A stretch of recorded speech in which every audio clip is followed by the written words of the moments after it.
frem na me ni Nimokafri ni ayeta frem ni yekɔ meeting ena Nimokafri ka kyerɛ me sɛ ɔmo pɛ sɛ ɔmo punish asɔfo bi ma me frɛ me yere Florence ka kyerɛ no sɛ Cheleben and Salafin group no angels to be ɔmo yɛ menafofo yɛfɛ ba ko Nimokafri ena ayeta frem ɔmo ka kyerɛ me so pɛ sɛ ɔmo punish asɔfo bi ma me na me so ɔmo nyae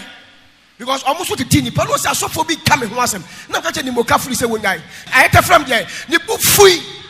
ti be na me jo na me dwo ayeta frem akoma na me say wonyai ana Nimokafri so be gina me nchen na wo hwe Nimokafri na taban 6 no ani ayeta frem taban 6 no de musi bobu na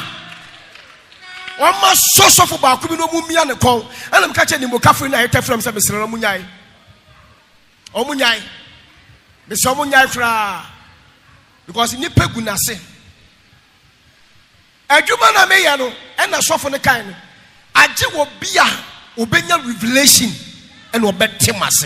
age wo bia owo nyansa wo dwen a wo revelation and obetema ase age wo bia kuta eagle eye se mi jai Cheleben and Salafin group 2 angels e wom e Nimokafri eni ayeta frem mi jai wo mo se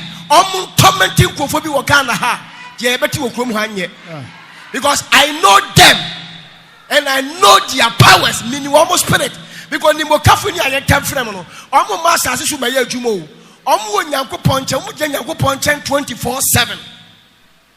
ba me course no mo buo fu